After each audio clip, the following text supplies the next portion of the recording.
Good evening. Hello. Welcome to what is the 15th edition of Editor's Night. Let me tell you a little about the history of this event and of the School of Professional Studies course that this is a part of. In 2007, I was producing a column for the New York Times Science section called A Conversation With. And as I was doing this, I noticed how really terrible scientists were at telling their story. I mean, not just bad, but terrible. And it seemed to me that this was a disaster because if in a modern world people don't understand science, then we have calamities. And we saw that with the pandemic because many things went wrong, but one of them was that the scientific community was not that good at telling its important story. And thus the public was very much vulnerable to cultish ideas and self-destructive ideas. And this just seemed to me problematic. And it seemed to me also as a journalist that journalism had a language that the whole idea of journalism is to be clear, to tell stories that people get. It's not obtuse. So I thought, like, maybe if we could teach scientists how to do journalism, we could do something about it because the world had changed anyway. And there was all this space on the internet that was open to people telling their own stories. And that led me to go to see Dean Steve Cohen. And I pitched him a course where his graduate students in the sciences would learn how to do journalism themselves. And the idea was giving them the tools directly to speak to the public. And thanks to Dean Cohen, we organized what was one of the first courses in the country of this sort. Today, there are dozens like it. And as the cliche goes, imitation is the biggest compliment. So we've been complimented. Well, one of the components of this course was to introduce our students to editors. I mean, what could I do to really help people in a business where knowing people really matters? So I thought, I know people. Let's invite them up to Columbia, let them meet the students, let people meet informally, let people understand what this is really about. And so that's how we got Editor's Night. And here we are. We didn't do it last year, but I'm really glad we're doing it again. And we really welcome you. Students in the class are in the front, but all of you from SPS are very, very welcome to join us. The editors you're going to meet tonight, they're talented, talented science communicators working at the front lines of this cause. And they're going to tell us tonight about what they do and how they got to do it. Many of them are people that I work with or that Anna Matson, wherever Anna is. Yes, hello, Anna, who's the TA for the course. She works with several of the editors we've met here. So special thanks before we begin to Anna Matson, to Maria Gray, and to Marika Magovoskaya, and I probably mispronounced her name, but we are so grateful. Thank you for your help in producing this evening. Now let's meet our panel. What I'm going to do tonight is throw a quick initial question to everybody. Don't talk for please more than 5 minutes. And then we'll have some back and forth kind of Jeopardy rounds. And then we'll open this to the floor to questions. I would ask that all of you who are asking questions really ask questions, no speechifying, no statements. There are other places for that. And I'm going to be kind of strict about enforcing that rule. Let's begin with my buddy, Eric Roston. Eric is a prize-winning journalist at Bloomberg News, and he has launched a new, I guess it's called a section to Bloomberg called Bloomberg Green. And he's been covering climate change, technology, and politics for 15 years. And like just about everybody here, he's a prize-winning journalist. You don't get invited if you're not a prize-winning journalist. Eric, how did you develop your specific beat and why? I needed a job, and yeah, I feel like, you know, we get that question a lot, and it's a fun question. And there's something about environment. I'm just going to start a clock for 4 minutes here. Um, uh, Particularly with environmental affairs, there's this weird thing that people assume you're like, you know, a Birkenstock wearing, tree hugging, and it's they assume that because it's true, but you know, not necessarily practically. And I was at Time Magazine. I landed in the business section. I needed a beat. They gave me a piece of paper that had all the beats on it. And I just looked just opportunistically to see, well, what don't we cover that it seems like Newsweek and US News were covering, and it just turned out to be climate and energy. We weren't that strong on. So I checked that box, and I have been doing this for 15 years now, for almost 10 years. I'll maybe stop there. That's the origin story. The last thing is just that even though I did, you know, choose it just for practical reasons, it became this really lifelong, life-altering prism. Not because it's a problem, but it is a problem. But like, climate change is under heralded as like the most interesting way to think about everything. Like, the climate is a way of organizing like 24 different bodies of knowledge, and as just a framework to think about or process what the world is and what we're doing here, if anything, is just a very powerful frame. Thank you, Eric. Hannah Waters. Hi, Hannah. Is the biology editor of Quanta magazine, which is a Pulitzer Prize winning website that covers science and mathematics. She's also a prize winning journalist. And before joining Quanta, she was the climate editor of Audubon magazine for many years.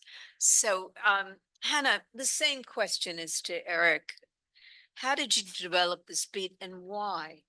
Because, you know, this was not a top area in journalism for a long time.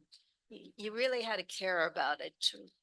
Yeah, well, it's interesting. I just kind of switched beats. I'm now the biology editor after 7 years of doing climate, but climate, I feel like, is where I really carved out.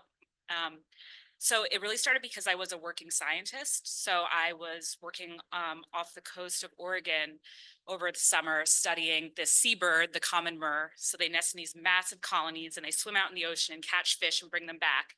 And I was studying what fish they were bringing back to try to use them as an indicator of how fish populations were doing. And that year was 2008, and we had a really strong climate signal in the data that year. So there was this fish that usually lived in really warm waters that for some reason had dominated all the fish that were being eaten at this colony that year.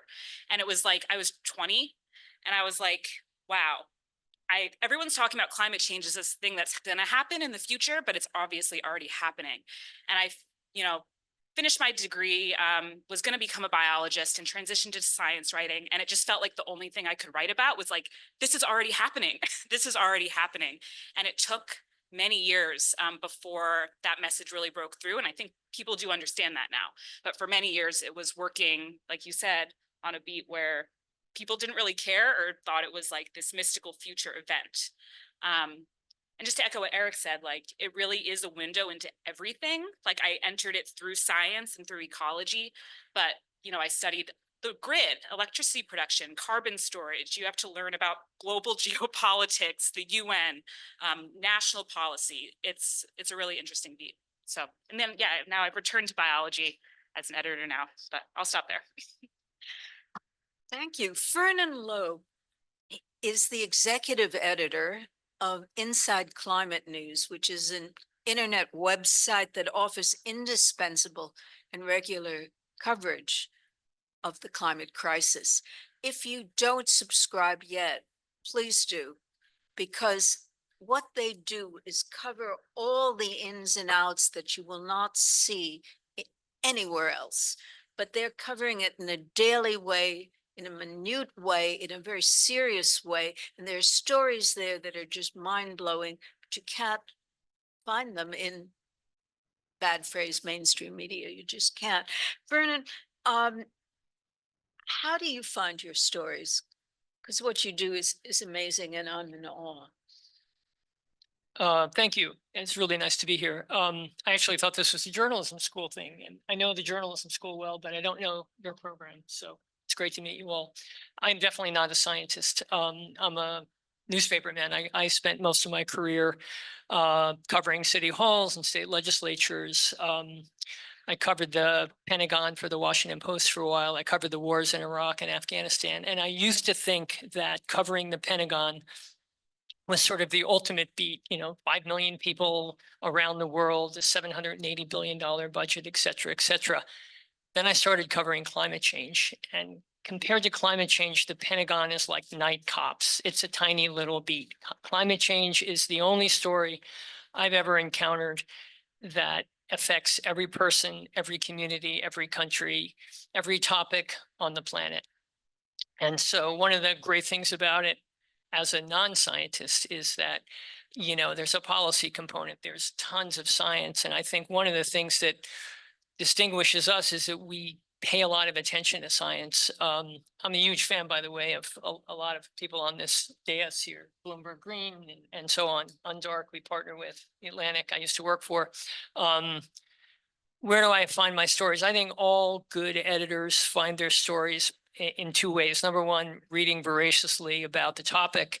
And number two, listening to my reporters. Any good editor knows that stories bubble up from the reporters. They don't come down, at least in all the great newsrooms I've worked in, all were reporters' newspapers, and stories came up from the reporters and not down from the editor. So I listen to my reporters and I read like crazy. And, we have a bunch of national correspondents covering, things like the fossil fuel industry. And we have some obscure beats, like we have a guy who covers super pollutants like methane and nitrous oxide. That's his beat. We also have people who write about the Amazon, and we have a lot of state-based reporters now. And so every week we have a staff meeting and get everybody together, and the stories just sort of rise from there. And I sort of pick the best ones and we go from there. Not a very scientific answer, but that's sort of the way it works. Well, it doesn't have to be scientific. One of the great joys of journalism is that it's logical and obvious and simple. And 'tis a gift to be simple, as the Shaking Quakers used to sing. Now, one of the things that's very interesting about science journalism and climate journalism and the kinds of things that people in this room care about is that it wasn't really much covered in the media. I worked at one of the only freestanding science sections in the country. Science news was an afterthought, and I think at most news organizations it was hard to get a science story. And our guest who can attest to that. Welcome, Sewell Chan. Thank you. For being late.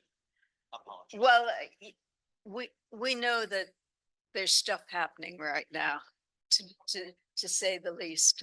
But one of the really difficult things about getting these kinds of stories into print was there wasn't a lot of interest and there wasn't a lot of space.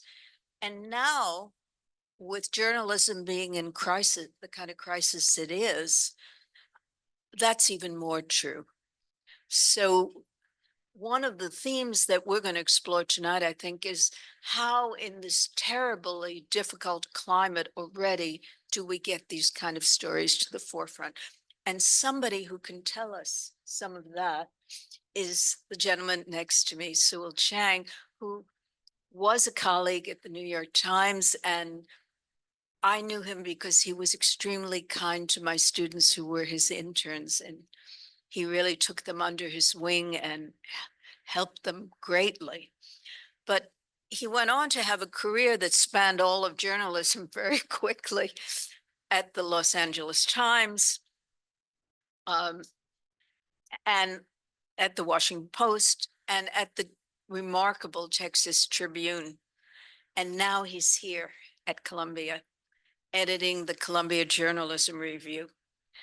So in this environment, Sewell, do you see yourself as having a special mission at CGR?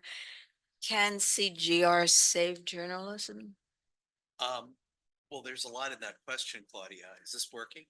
You got to press the red thing. Yeah. It's a really good question. I think can journalism be saved, or can X save journalism? There's a lot embedded in that question. What do we mean by journalism and what do we mean by saving? So I guess, briefly, I would separate that into, are we talking about the business models for journalism? Are we talking about the kind of ethical foundations of journalism? And I think there's been a very vigorous debate this week following what happened at the LA Times and the Washington Post. Are we also talking about who gets to be a journalist? And I think this last question is one of the most important at all. The Columbia Journalism School was founded. I'll be brief on the question of, is journalism a craft? Is it a profession? We're not something that's like professionally licensed. We don't have formal regulatory bodies. I would argue we do have a set of ethics and norms. And are those ethics and norms limited? Like, is the practice of journalism limited to people who work at professional institutions? I actually don't think it is now, because there are fewer and fewer journalists. Much as I love every publication represented here, it's also true that there's a lot more freelance and independent people, and there's a lot of people just seeking to use their voice. So how do we take someone who's on TikTok with 1 million followers explaining the news, who may not have a degree from this school or any school, and how do we steep them in journalistic practice rather than dismiss them as journalists, is I think a question we need to be asking.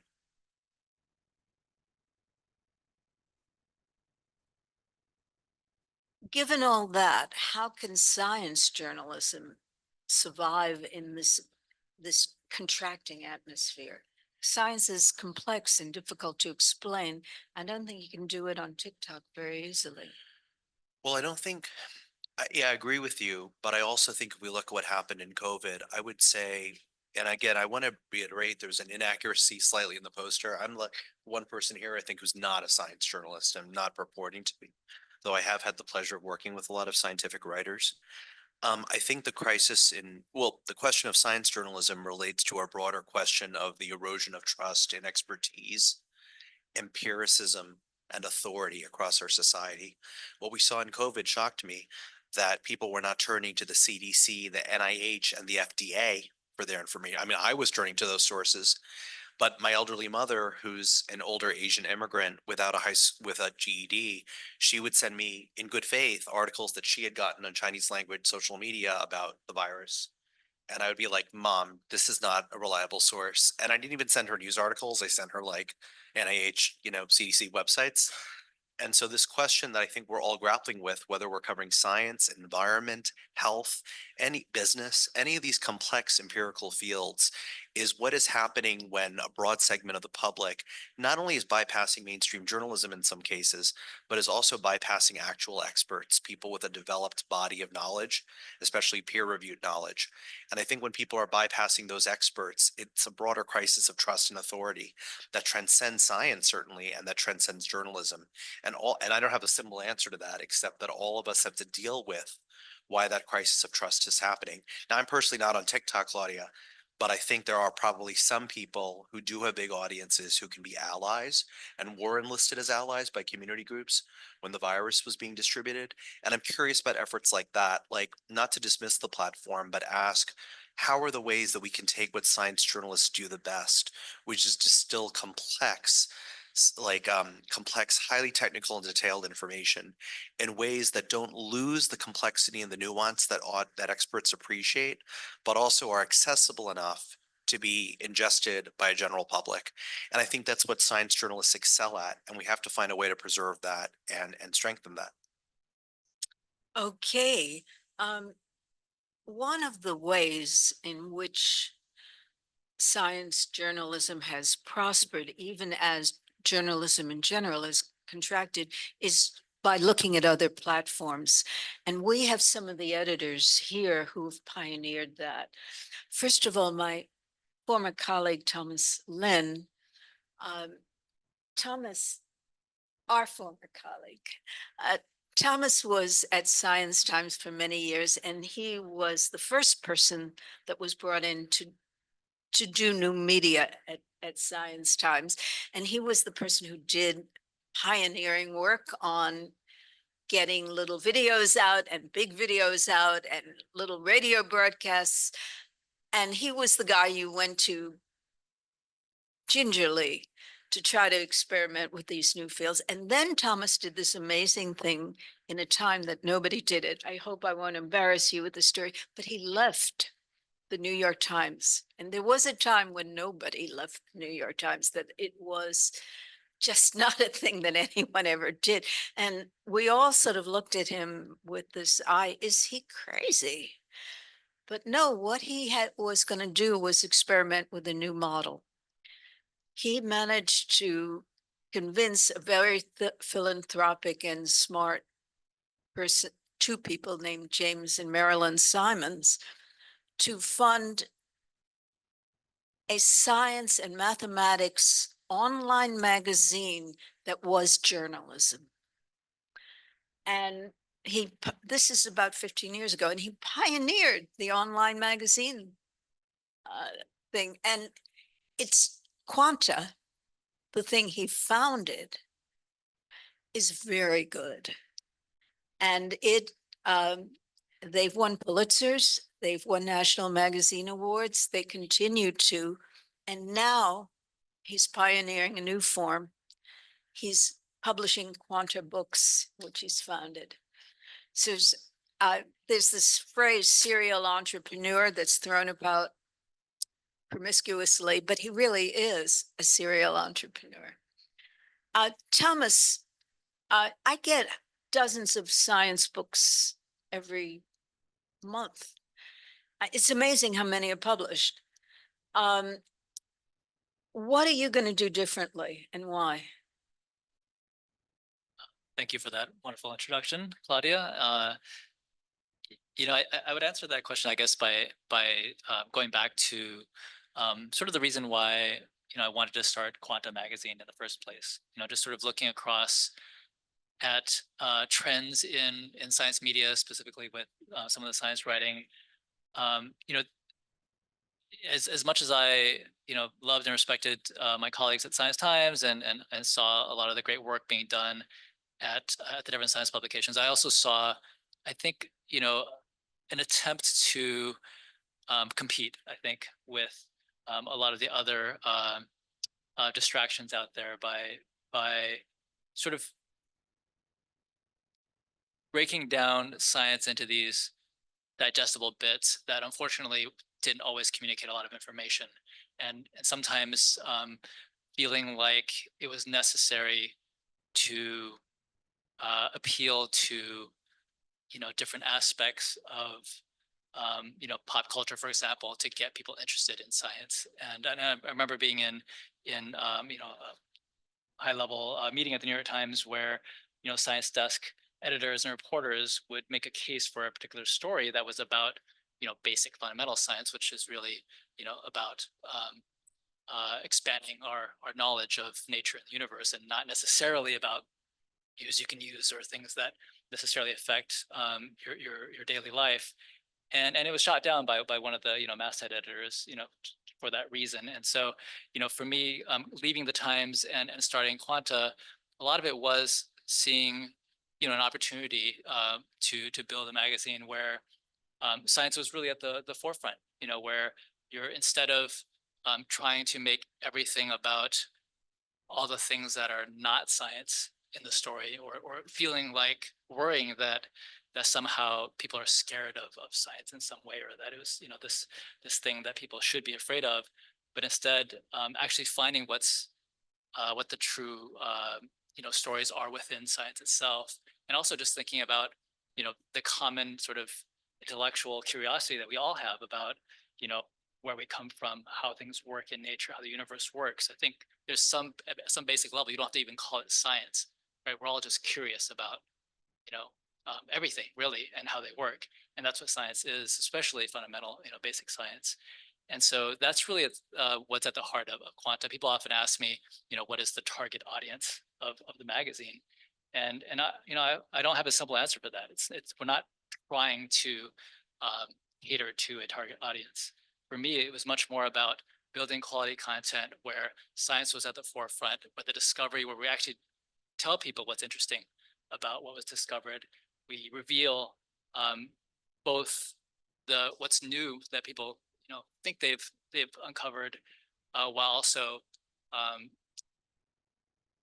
making clear what the caveats are too. That, you know, this is a process. Science is not some, you know, sort of subtle knowledge, right?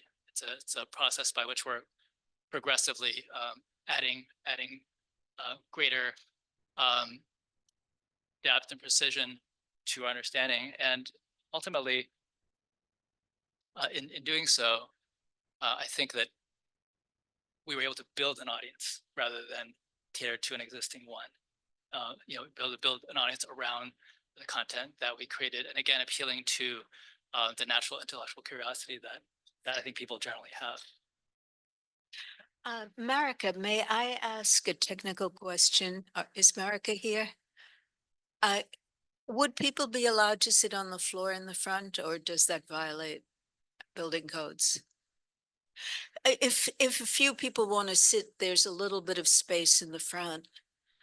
And right.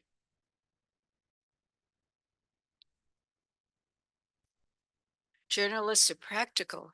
Behind us for them. Or yes, but sort of like a Bob Dylan concert where Like a it's not Senate big. hearing.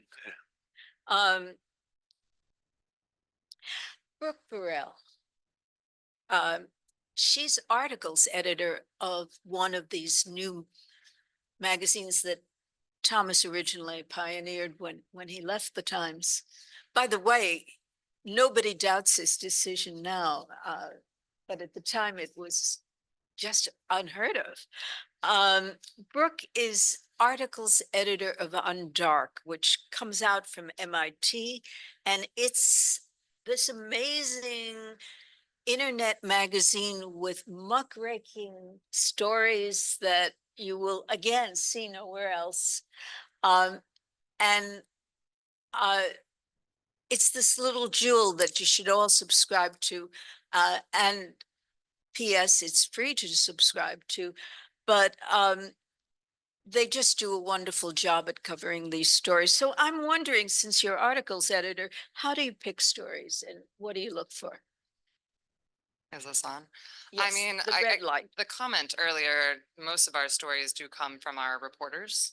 We have weekly editorial meetings, and we used to have most of our content actually written by freelance journalists, but now we have maybe a dozen or so reporters who are on multi-story contracts, and some of them have a beat, some of them are more generalists, but they have 6 stories each that they do every year, and they have to file those stories every 2 months. So each of the editors have a few writers who are regular contributors, and we're just constantly having conversations with them about what's interesting. For our publication, we're really interested, very different from Quanta, which I think is a beautiful magazine. We are interested not so much in the production of scientific knowledge and how basic science works, but we're really interested in that intersection of science and society and where they really intersect. So I can't remember our tagline, but we cover the intersection of science and politics and economics and culture and society more broadly. So we're really looking for stories where science is affecting people's lives really directly. We're also really interested. We do a lot of investigations, maybe situations of scientific fraud or other issues within scientific communities.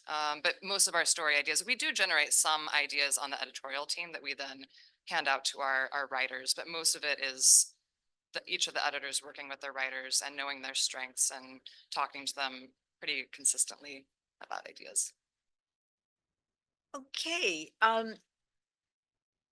We have practitioners here of this new form where mainstream journalism doesn't seem to be carrying a lot of science.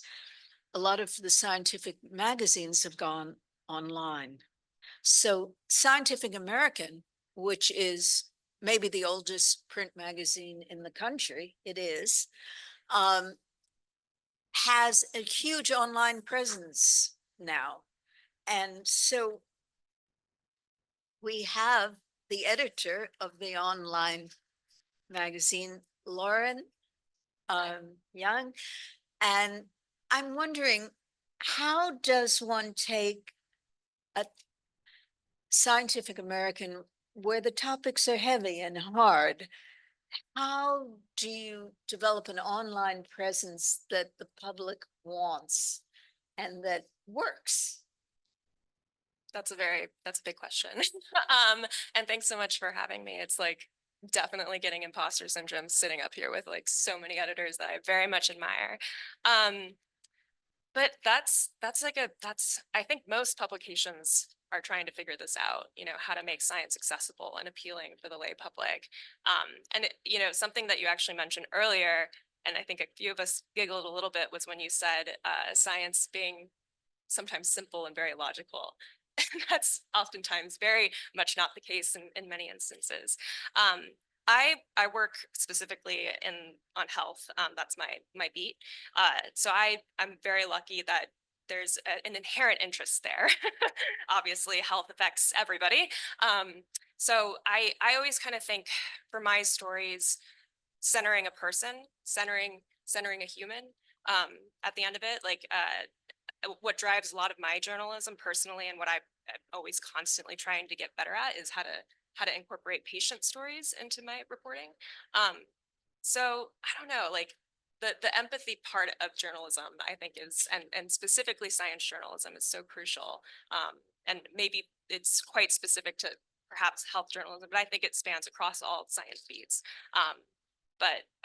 Yeah, I don't know. There's something I've been saying a lot lately is I'm like an emotional sponge, which is a blessing and a curse in journalism, because you're thinking of potentially millions of perspectives who are coming into your article and hoping to glean something or feel represented or connected in some way, and that's very hard to do as someone who's an emotional sponge. But I think it's good because you're thinking of multiple perspectives and how that can enhance your coverage. I'm not quite sure if I answered your question. I just kind of talked about my approach to how I do stories and how I think a lot of people at Scientific American do. Just always constantly thinking about the reader. Well, thank you. David Grimm, he's the online news editor of the journal Science. Now, most of us know the journal Science as, if not the premier, certainly one of the two premier science journals. It's the premier. Yeah. Of course it is. Nature would beg to differ probably, but Yes, the premier. In fact, I believe that in the People's Republic of China, if you get published in Science magazine, you get a $30,000 bonus. But I may have the figure wrong, but something substantial. In any case, we think of science as a place where people publish important studies, but it's actually a place where there's a good deal of science journalism.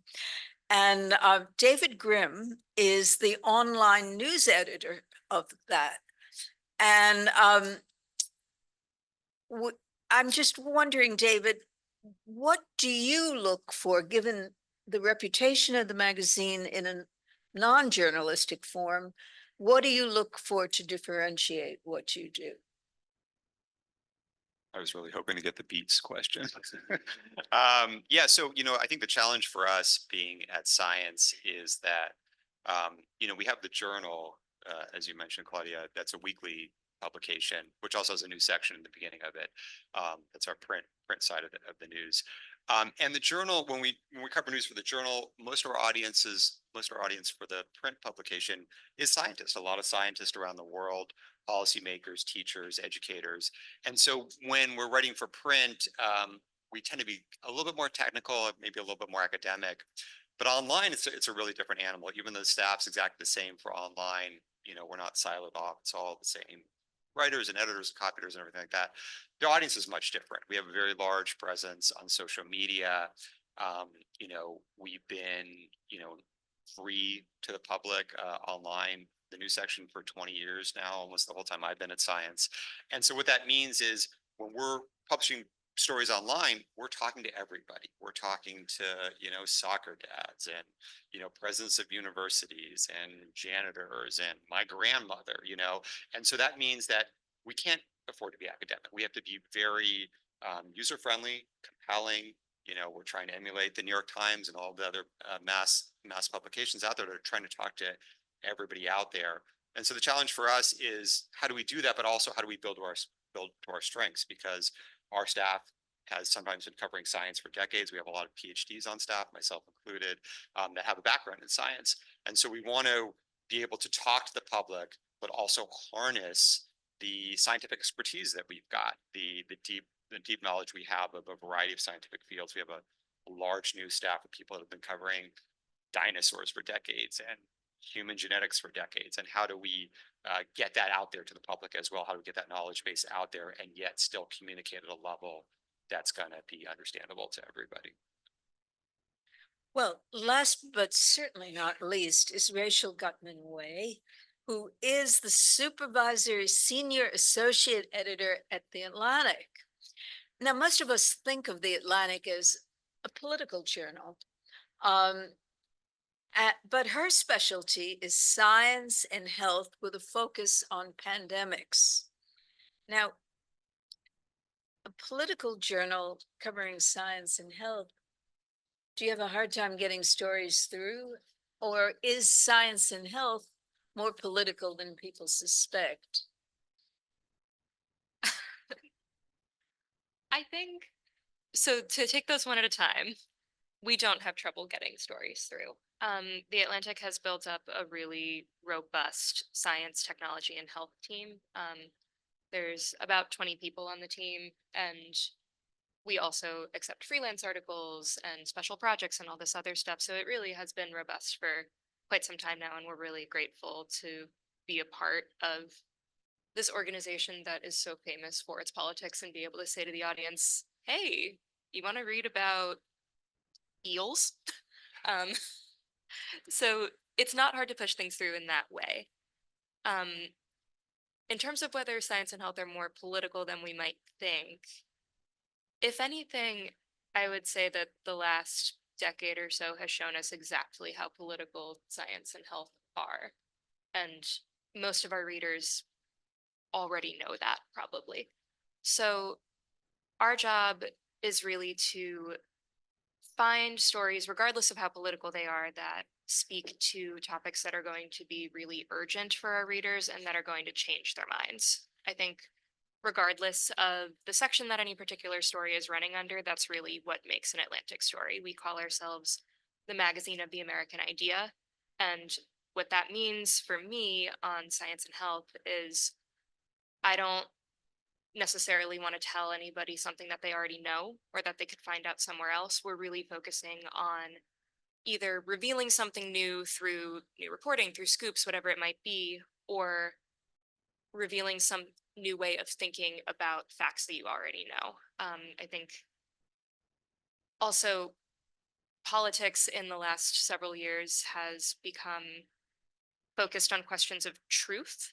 And that's been a really big focus for the Atlantic over the last few years. And science is the pursuit of truth. So in many ways, it's a really natural fit. Yep. I'm just curious, is there a lot of thinking, talking about the last pandemic, what went wrong with coverage in that and how to correct that this time around? Yeah, we talk about that a lot. We've been talking about it, especially in the context of bird flu over the past few months, just as something to keep an eye on. Not that any of us necessarily think it's about to go pandemic, but you always need to be ready.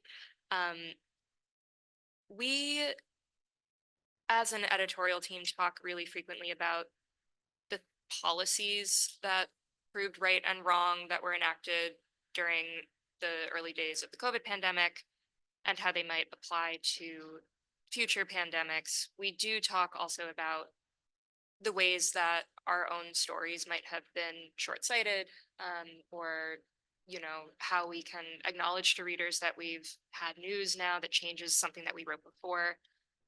We're revisiting some of our old coverage in advance of the 5-year anniversary of COVID being declared a pandemic. We're going to go back and look at some of the things that we not necessarily don't stand by anymore, because they were definitely a good encapsulation of what was happening at the time, but using our own coverage as a way to figure out how things did go wrong in the beginning and how to avoid that next time. Okay, I'm going to throw a few questions out to the panel, and maybe we can kind of do a lightning rod before we throw things open to the audience. My students here were assigned for their homework project to each develop some good questions to ask you, and they will ask first. They're sitting in the front row, but let me throw some questions out at you. Not everyone has to answer. We don't have to do that. But if you feel impelled to answer the question or feel you have some special expertise, please do. So the first question is generally, in reaching the general public about science issues, what do you see the main problem right now in doing that? Anybody have any thoughts? Yeah, Eric, since you're doing it. Well, we live in a polarized society where people generally act like things are either 0% true or 100% true. And in science, things are either greater than 0% true or less than 100% true. That's a problem. Anyone else can identify any of the problems? I'm wondering if the decline of what's called legacy media has made whatever these problems are worse. You need a red. Can I actually address Eric's point? Do you Please. mind that, No, Claudia? not at Sorry, all. Eric, I completely agree with you. And I think that we've been in a very soundbite age since the dawn of, let's say, 24/7 television. All thought seems reduced to 140 characters, and very few meaningful thoughts can be conveyed in 140 characters. I've noticed with climate, like, for example, that there seems to be, tell me if I'm wrong, because again, I'm not a science journalist, but it seems to me that some of the reticence that people had to attribute, for example, extreme weather to climate change seems to have dissipated a little bit, because people felt that the fact of uncertainty, and of course, nothing's ever 100%, that the fact of the uncertainty was being frankly exploited by bad faith actors, and that maybe scientists do need to be a little bit more assertive. And I mean, and I would just be fascinated by your take on that, about, well, and can I just add one more question to that? Like, I think sometimes a lot is asked of journalism when maybe some of the questions relate to like our K-12 education system. We don't seem to teach civics, financial literacy, numeracy, sorry, scientific literacy, all that well. And I wonder to some what extent, like, journalism, forget about legacy versus new, that's less interesting to me than, can journalism solve these problems if people are not entering society with the basic tools for even understanding, for example, how scientific questions are approached? Thank you. I think I found two, I think that kind of boils down to two questions. One is there's more confidence about climate change, and like, yes. And the reason there's more confidence about climate change is because science got more confident. And about 10 years ago, a new field of climate science was basically founded called extreme weather attribution. I mean, you can go to worldweatherattribution.org, and there's a catalog there now of, like, 7 or 8 years of studies. What they did when they designed this organization is they said the public can't wait a year for scientists to get around to decide if that hurricane or that heat wave was influenced by climate change. So they don't peer review their papers, they peer review the process by which they do rapid analyses on extreme weather events. And so like, that's true because there's a new, and there's also, yeah, at this point, you have to kind of have your head 2 feet up somewhere in order to not know that something has changed. So that addresses the question of, does it seem like there's more? And also, like, there's not a ton of science denial anymore. Like, even I mean, there is, but those, like, it's just, they kind of gave up, and now there's just like climate incoherence. It's like, that's the way I think of how I read my email.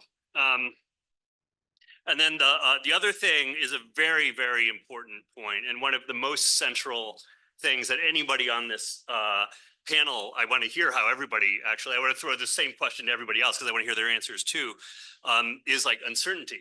And so like when I was getting started in this stuff early in the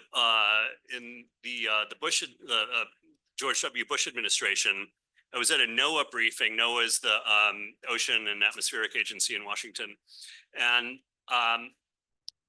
the secretary came in, and who was a friend of the president's, and in like a 2-minute statement, he used the word uncertainty, I bet 10 times, and it was really struck by that. And to your point, again, can't underscore this enough. Like, in the political sphere, the word uncertainty means we don't know.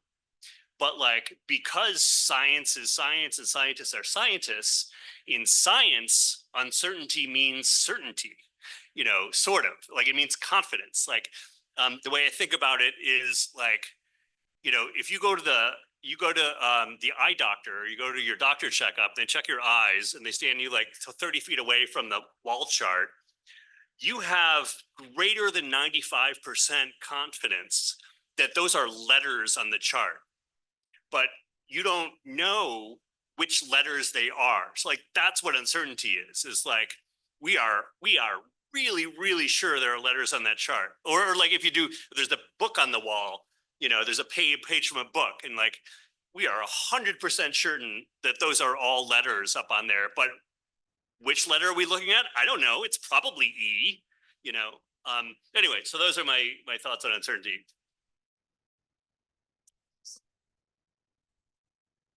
Red light.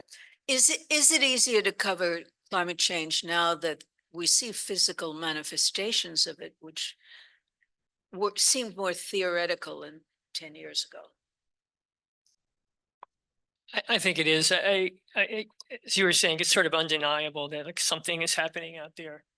And I do think it makes people want to read about climate change and start to understand about climate change more. Interesting story. In 2017, during Hurricane Harvey, I was the managing editor of the Houston Chronicle, and I watched it rain 54 inches in a day and a half.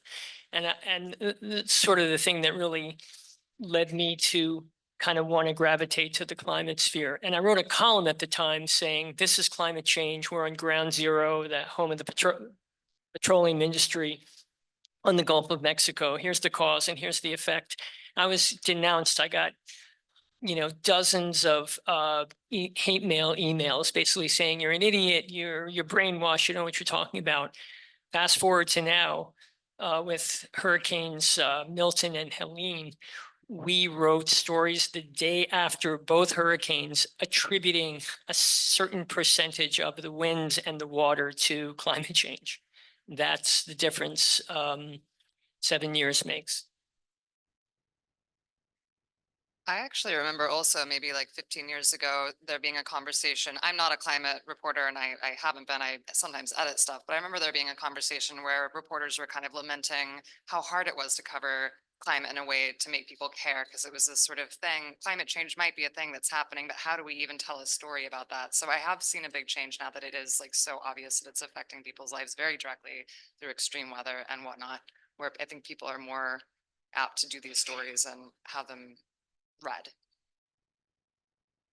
Also, like climate denial and science denial more broadly take advantage of human psychology, in that we, are seeking to, poke holes in theories. And We also are really bad at probabilistic thinking. So I think early on when these disasters were happening, last year they seemed like a little stronger, but you weren't really sure.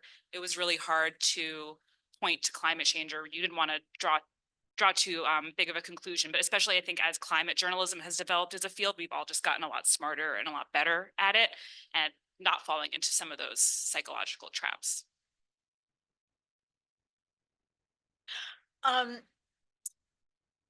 Over the years, I've taught some scientists who became science journalists. Would you advise anyone here to go that career route nowadays? It's like that one. So that, would you advise any scientist to become science journalists? Is that right? Right, that's the That was question. me. I mean, that was me, halfway through a PhD program in the late 90s, early 2000s, realizing I didn't want to be a scientist anymore and realizing it was feeling a little bit late for that. And I was very fortunate. I applied for something called the Mass Media Fellowship, which is a program run every summer by AAAS, which owns Science, where they take science PhD students from around the country and they put them in newsrooms. I was put at U.S. News and World Report, which when I was teaching science journalism, I had to explain to my students what that was. I said it was like Time and Newsweek, and then I had to explain what Time and Newsweek were. And then I had to explain what microfiche was. So I was very lucky, and that was 20 plus years ago, and that helped me transition. I finished my PhD, and I got an internship at Science, and they hired me at internship, and the rest is history. Even back then, that was very hard to do, and now it seems impossible. So my number one piece of advice always when scientists want to be science journalists is to go to law school instead, just because it's so hard. I mean, it's like, I feel like I left one unstable, low paying field for an even more unstable, more low paying field. But what I tell everybody, to your question, Claudia, is that you really have to want it. I think don't go into science journalism or any kind of journalism because you're escaping from something or because you don't know what else you want to do. Go into it because you'll die unless you do that, because it's going to be hard. It's going to be challenging, and there's publications closing all the time and laying off journalists all the time, and it's a real uphill road. And yet we still hire people, and people still get jobs, and people retire and replace them. And so there are opportunities out there, both for staff jobs and for freelance. It's a lot less probably than it used to be. But the people that succeed are the people that really want it, that were really dedicated to their craft. And so I hate to be too discouraging, but I always like to tell people, like, don't go to science. If you've got 5 things that you might want to do in science journalism is one of those, do those other 4 things. But if there's one thing that you have to do in your life in science journalism, then you should make a go of it. To add a little to that, when I left science to become a journalist, I never expected to still be doing it now. Like, I was like, oh, learning how to write, learning how to report, learning how to talk to people, interview people, communicate. Like, these are skills that will help me in any single job I ever have. I could go back to science, or there's a million jobs that open up to you when you're a good communicator. So I was always said, maybe I'll be here just a year or 2. And like, I've been really lucky and really taken advantage of opportunities. But I think when you square yourself in too early into like what your, very long, hopefully life is going to be like, there's many paths your career can take, as long as you're willing to improvise and try different things out. So I can't tell you what to do for your career. You have to write your own path. But I do think that the skills that you learn as a journalist are very applicable. I'd also just add that you don't necessarily, if you like to write and you want to communicate science to the public, you don't necessarily have to become a science journalist to do that. There's a great need, I think, for scientists to communicate directly to the public through op-eds or social media or whatever, TikTok, I don't know. So there are ways to scratch that itch and to do that without changing careers necessarily. Yeah, I think it's a great thing to consider science journalism, but to your point, you don't have to. I think if you like writing and you enjoy the process of writing and reporting, work on your writing and reporting. If you're a scientist and you work at a university, write articles and books instead of peer-reviewed journals.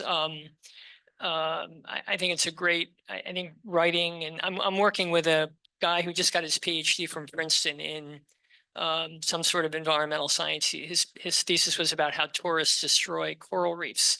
And he was a AAAS fellow for us this summer.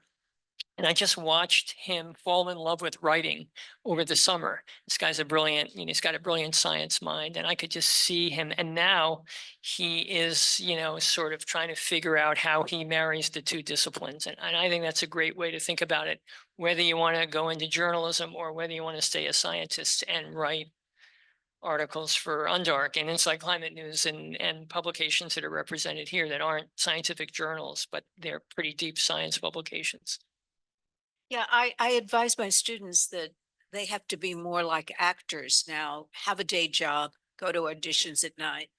That it's a viable way to work in this crisis environment, have a base, freelance when you can. Let's throw this out to the students and to people in the audience, but let me put down a couple of small ground rules. Please form your inquiry in the form of a question. Questions only, no statements, no speechifying, please. Please identify yourself before you speak and direct your question to a member of the panel.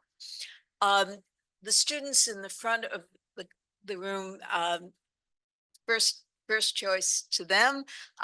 Do any of you have questions? And please identify yourselves. Yes, Annika. Anna will bring you a microphone. Great, thank you. Thank you very much for being here tonight. Some very interesting insights so far. My name is Annika and I'm a student of Professor Dreifus' class and writing op-eds this semester.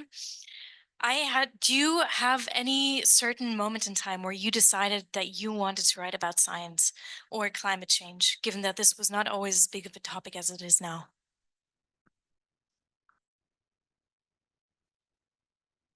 I can go first. Mine was during college, so journalism was my first career. I know a lot of people come to it secondarily. I was writing scripts for science communication cartoons to make a little extra money on the side. And it was fantastic. It really made me fall in love with writing about science in general, and journalism came sort of secondarily to that for me. So I think that speaks to Brooke's point also, that there's a million ways to do both, but that was it for me.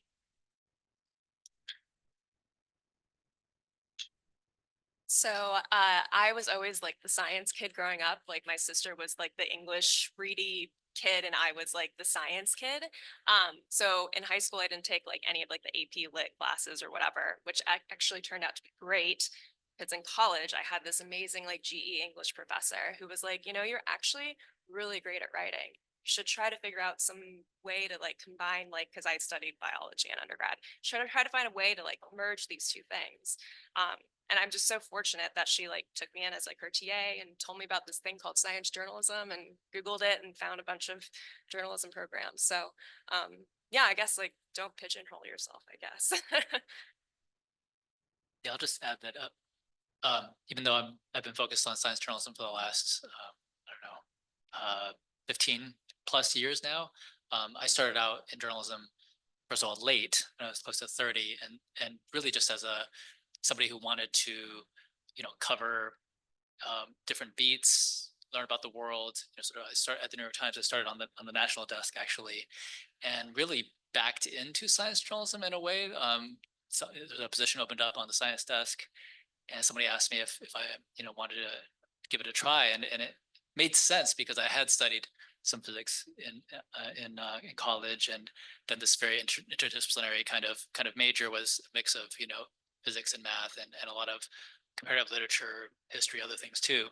And it's one of those things where when you're allowed to explore, I think, as a journalist, and you're able to work in different capacities and different roles, sometimes you can sort of back your way and fall into sort of something that ultimately clicks in a way and makes sense. So I did not go into journalism to be a science journalist in any way, and yet, once everything sort of fell together, then good things happened.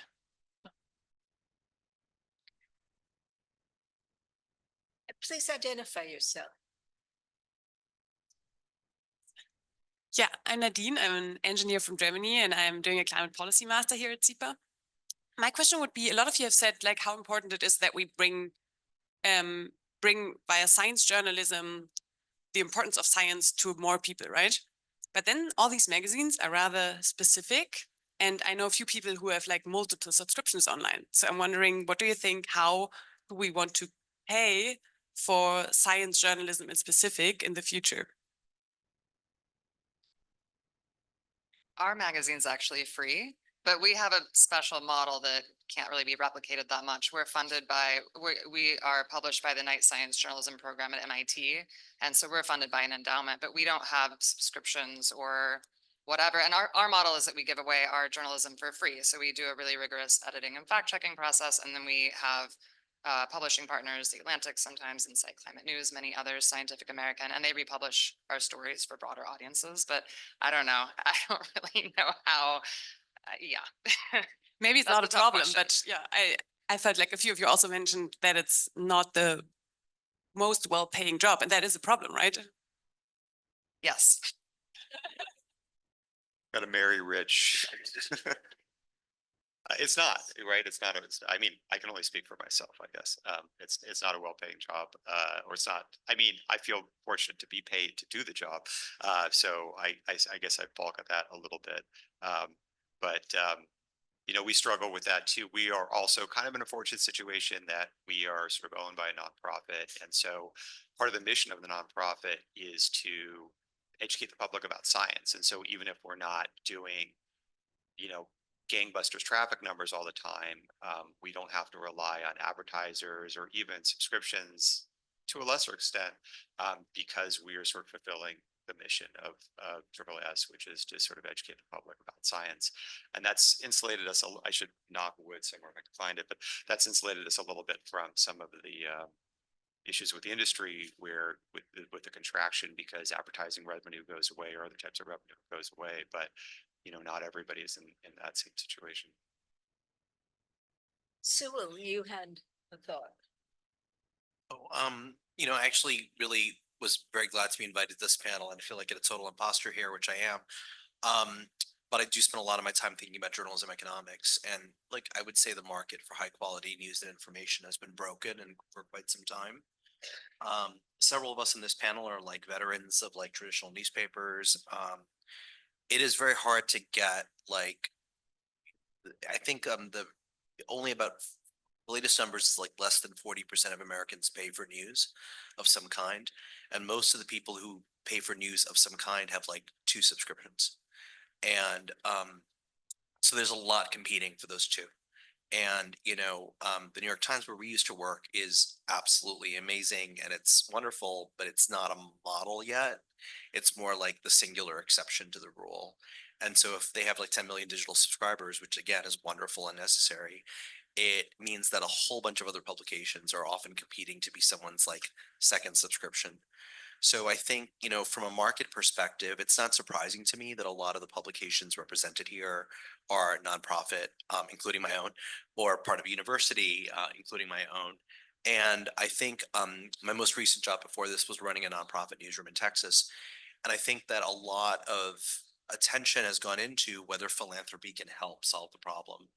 Inside Climate News is a relatively new news organization, 16 years old, roughly. You know, was won a Pulitzer Prize. And I think there are a lot of these, you know, new models of doing journalism that I think are really, really promising. Though I also want to caution that I don't think philanthropy is a panacea.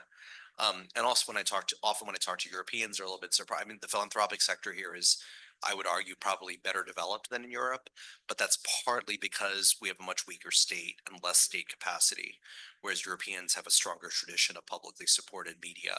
Or like in the US, we're like the lowest country among the OECD countries in terms of like spending that goes into like media.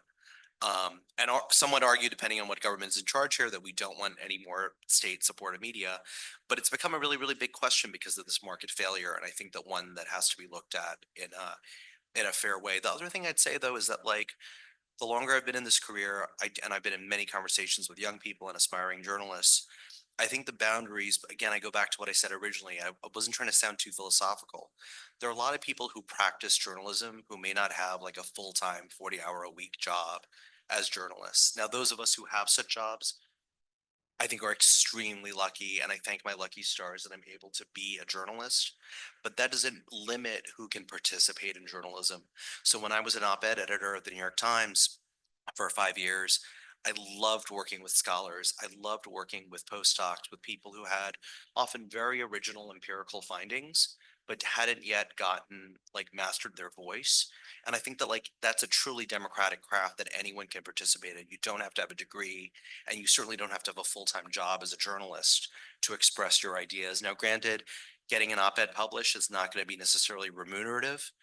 Particularly, the rate was like $150 when I worked at the New York Times op-ed page, but it is a way of getting one's ideas out into the world. And I think that part of this discussion, if I'm not mistaken, Claudia, is not just limited to like scientific journalism as like a full-time occupation, but related to the broader question of science communication and about getting important ideas out into the public sphere.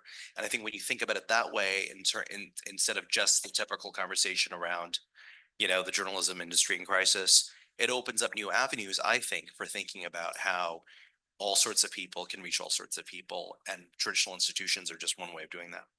Yeah, if I could make the argument that I think the traditional journalism models are breaking down, newspapers are going away, but journalism has never been more dynamic and more interesting. Sewell used to run the Texas Tribune, which we partner with in Texas.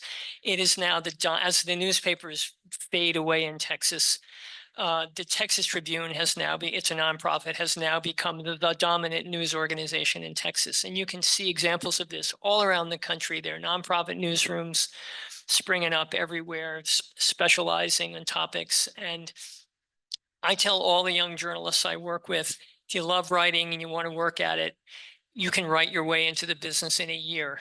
To Claudia's point, you might have to be a barista in Starbucks to help pay the bills, but you can get out there, you can write your way into the business. It's really dynamic, it's really interesting, and I encourage people to try it and do it and not be afraid that the career paths are not as linear as they used to be. When I got out of college, we all just went to work for newspapers, which is pretty boring, actually. Now it's much more interesting. I'm working with students coming out of Columbia. There's all sorts of nonprofits in New York, the city, you know, at least half dozen nonprofits in New York that they're writing for, and the Times, and, you know, and the traditional media outlets. So journalism is going to survive. You know, journalism, the pursuit of truth is going to be fine, and the business models will catch up sooner or later. But if you like journalism, if you like to write, go for it. Rohit, first dibs to the students in the class. This is actually an open session of the class. So, well, thank you all for your time. I'm a student in Professor Dreifus's class, as you mentioned. My question is to do very close to what Nadine asked, and it's you know, talking about the the economics of journalism. And given the considerable prowess of the fossil fuel industry, have you seen their influence and even money making its way into journalism? And and how is that affecting the impartiality of climate writing? Their money is all over the place. There's all sorts of fronts funded by them and supposed citizens groups and scientific groups, and they're a hugely powerful force. And they're watching what we write and what we do very carefully, and they're very smart about messaging and spinning climate in ways that seem climate friendly, and in fact are really just guises that will enable them to sell oil and gas for the rest of our lives, which is what they say in their business documents. So yeah, their money is out there, and part of what we do is sort of part of what a lot of news organizations do now is sort of unmask that and try to reveal people posing as journalists or posing as scientists or posing as policy people who are really funded by the fossil fuel industry. Yeah, there's whole segments of climate journalism dedicated to just following exactly this story.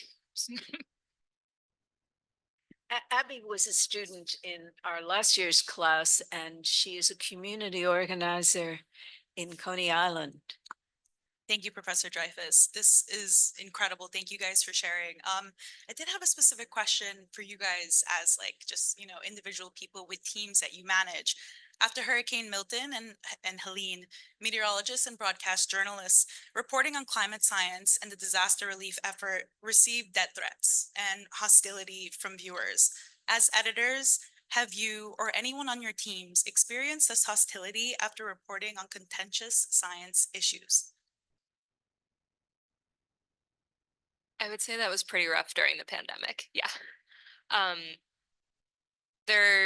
I personally received ugly stuff. The writers who work for me have received ugly stuff. And one of the advantages of working for an organization rather than being freelance is there's a lot of protection built into that. So everybody in the newsroom gets memberships to services that scrub your data from the internet, password protectors, things like that. We have a legal department that can help with any explicit threats that we receive.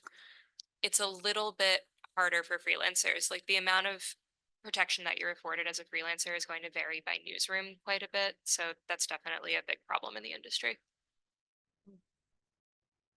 I mean, there are hundreds of environmental journalists who are killed around the world now, not in the United States, but there's what's the organization, Committee to Protect The Journalists? Committee to Protect Journalists. Yeah, and we write about them. In fact, one of my reporters was telling me the other day that somebody she had just written a piece about had been killed in, I think, Colombia. They just the Committee to Protect Journalists just opened a climate specific unit.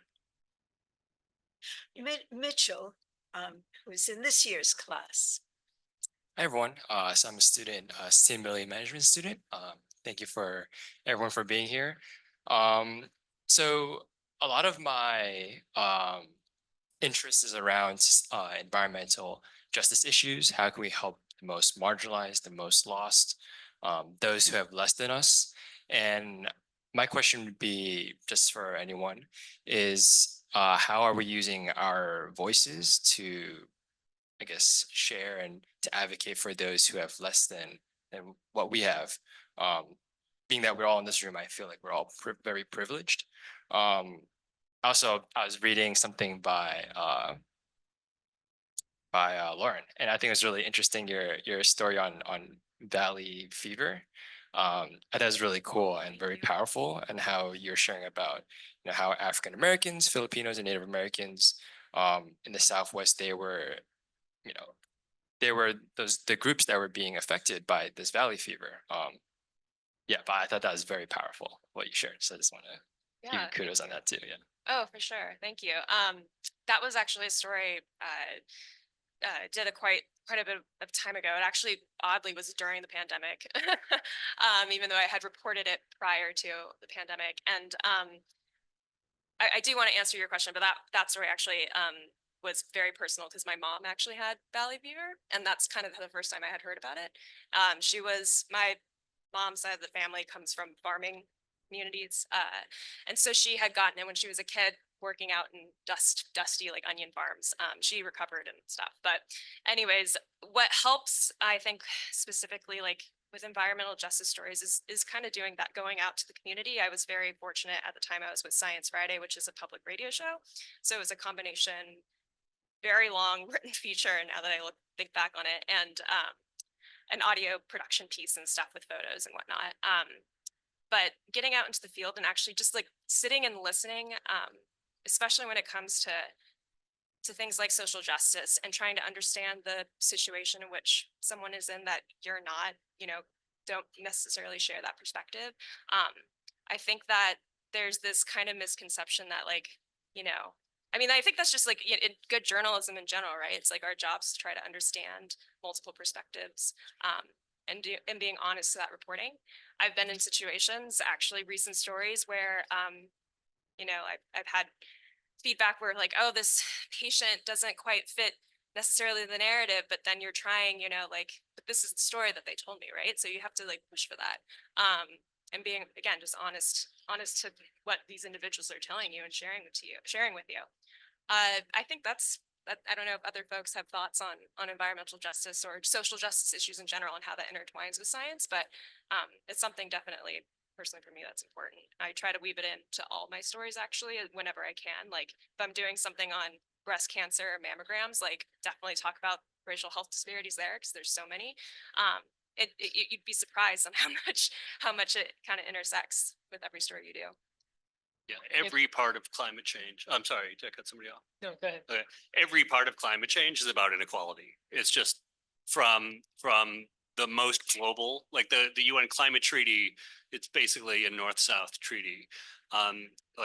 Down to communities, where, all of the dirty coal plants are in, poor, Black, disadvantaged communities in this country. And so we hit it very directly and as often as possible.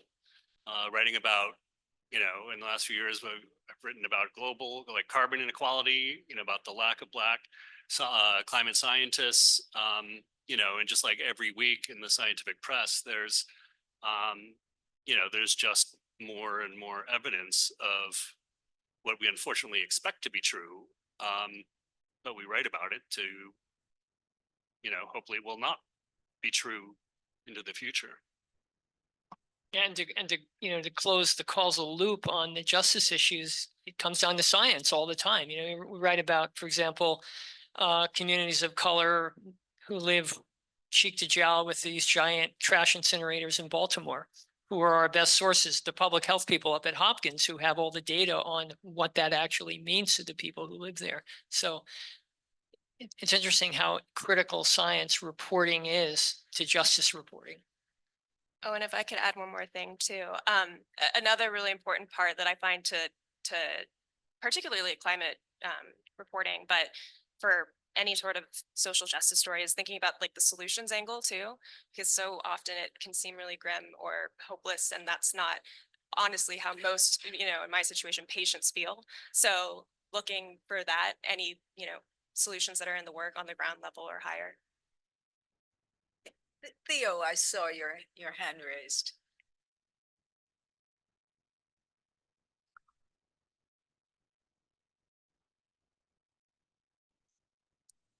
Hi everyone, I'm Theo. I'm also from Germany doing the master's in environmental policy, and I'm in Professor Dreifus' class. My question is kind of broad. You all mentioned that you would want to have more scientists also publish more accessible articles like science journalism. How do you achieve that, considering that in science, and specifically people who are purely in academia, mostly have to care about getting articles published in high-profile journals and getting a lot of citations on them to kind of advance their academic career? So how do you motivate them to do this work, which is important, but is might not be as useful to their career directly?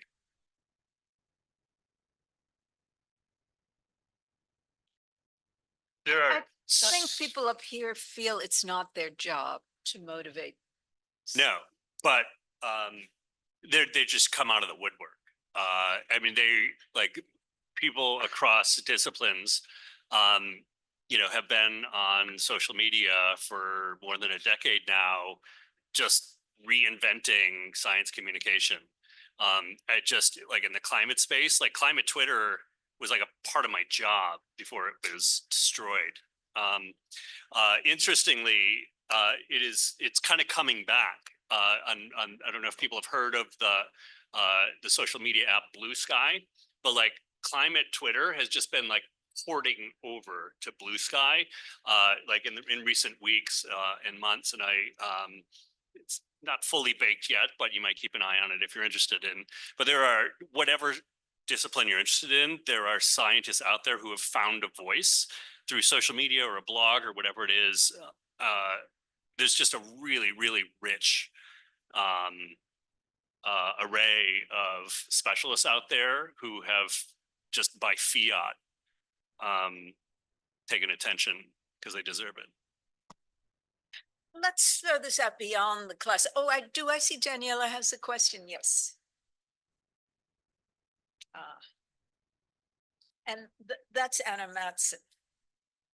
Hello, everyone. I'm Daniela. I'm from Colombia, the country, and I'm also doing.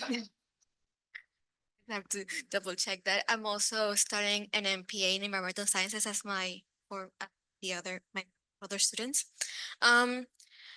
This is a question for everyone, but I got inspired from what Rachel said and what Vernon restated, that science is the pursuit of the truth. I really like that. I think the truth can be very subjective. For what can be a truth for me may not be a truth for for other people.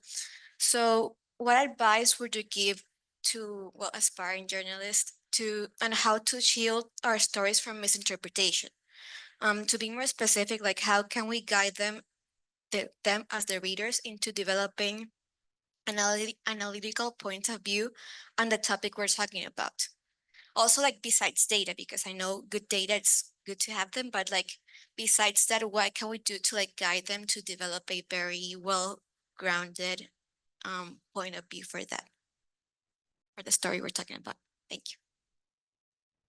That's a great question. I think, like you said, data is really valuable, but the whole project of journalism is storytelling more than relaying data.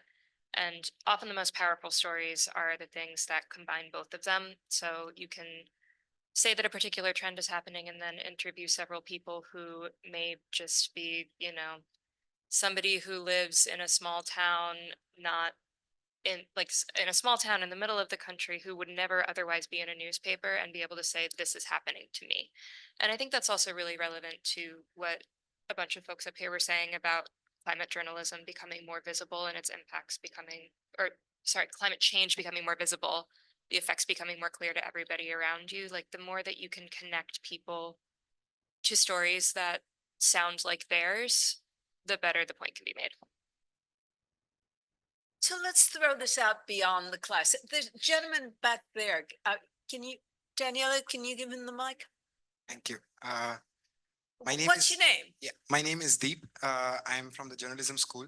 I'm a student of investigative reporting there. I want to ask if I can take the luxury of asking 2 questions. Just make it one. Okay. Well, in that case, the question I want to ask is, we're 1 week out from the presidential election.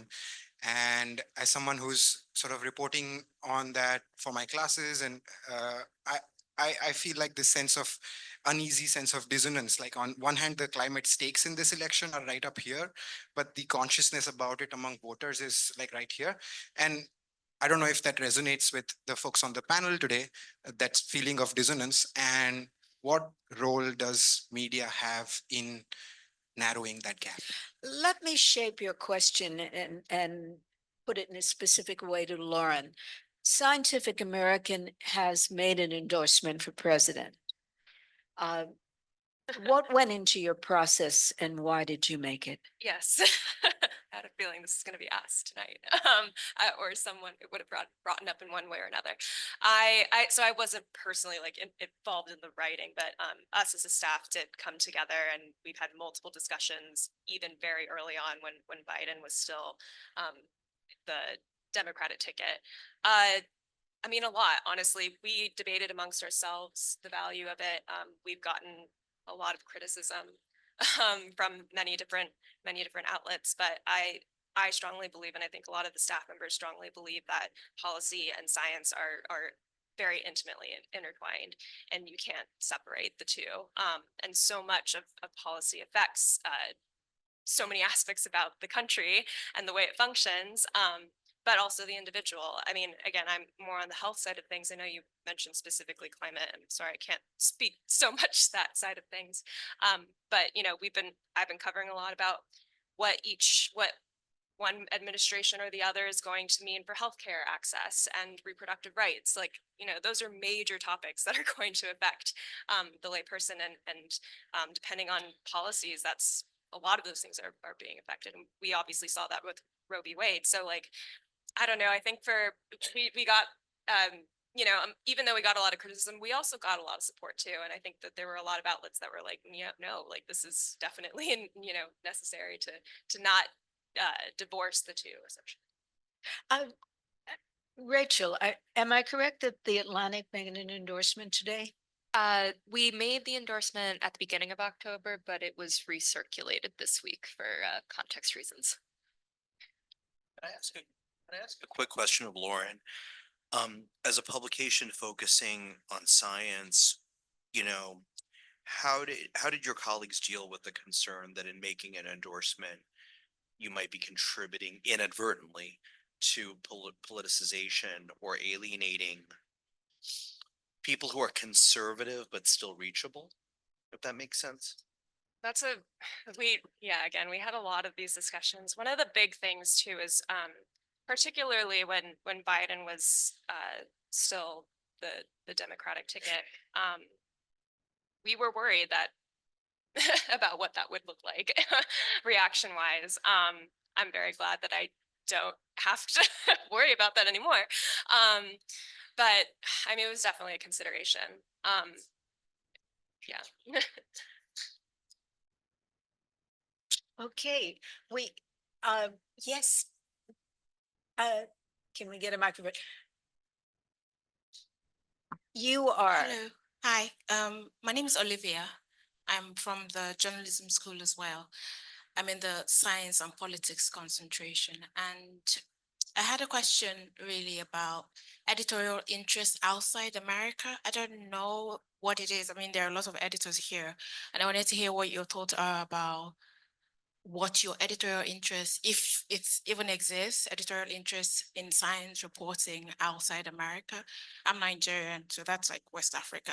Beyond the big news, because I know recently Egypt was declared malaria free. My interest is in medicine and public health. So I wonder if at all it's there, if you're interested in news from the continent outside the big, once in a while when there's a big thing that happens and it's covered quite widely. And if the editorial interest is there, how much or to what extent you're interested? Undark is very interested in stories from all over the world. I think we tended to take more of those stories when all of our stories were being written by freelance journalists, because we would field pitches from people all over the place, all over the world. Our contributors, we have contributors that are based outside of the US now, but we have a smaller number of writers that we work with, so it's not as spread out in that sense. But I mean, it's certainly something that's interesting to our publication. We've taken on a lot of stories internationally in the past. We're a very large global news organization, and with climate change in particular, I mean, one of the first things you learn about climate change is that the people who have least responsibility for the problem are at the forefront of the impacts. And like the first step after that is, and these places don't have just observational weather modeling. So the continent of Africa in particular is an ongoing concern, just because we don't even know, because there's not weather stations, right? And there's not a record. So we think about that a lot and put resources into trying to sort that out, figure out how we can tell a story that's that hard to tell. There's a gentleman in the second row who's been very patient. Can we get a mic to him? Hi, I'm Andrea. I'm from the journalism school in the business and economics program. And in the last years, I covered the economic aspect of health in Italy. I would like to know, what do you think about the next trend of science journalism, and beside climate change, what could we expect in the next 5-10 years? And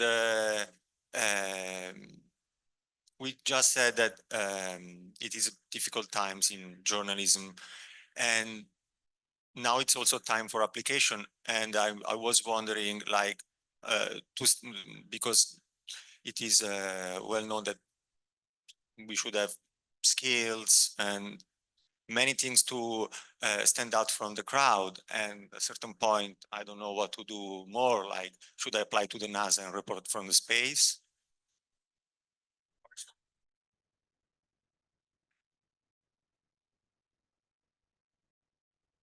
Anyone want to address that? How do you stand out as a I think the biggest thing you can do, and this is going to sound really pat and obvious, is to be a good writer. It's amazing how many writers out there are not great, and if you are not great and still struggling to sort of work well with your editor and sort of promise to try to do better, that goes a long way with us. But the biggest piece of advice I give aspiring science journalists is to try to focus on beats that need more coverage. So, you know, I hate to say it, but people that cover life science are kind of a dime a dozen. People that cover physics and chemistry and earth science are harder to find. And that doesn't mean you should rearrange your whole brain to cover quantum physics if that's really not your bag. But if you have an interest in a specialty that's a bit outside the norm, that's a bit outside the mainstream, you come from an area of the world, I'm sorry, I forgot your name, but thank you. It's a big push for us in science. I mean, we consider ourselves a global publication. We are a global publication, but we do struggle to get stories from a large part of the world because we have trouble finding freelancers there. We have trouble cultivating and maintaining freelancers in these locations. And it's not just covering research, it's covering local policy developments there that affect science. So if you can report from part of the world, report on a beat that not everybody else is doing, that's automatically going to give you a leg up over everybody else. Or in a language that not everybody can speak. That's also helpful. Do I see any hands in the back? The woman back there. Did you have the microphone? Hello, I'm a recent Columbia Journalism grad and a climate journalist at Legacy Media. I was just wondering if you have any advice for climate journalists trying to talk with their editors who might be reluctant to publish climate stories sometimes that don't get as many views or really, I guess, at the end of the day, revenue.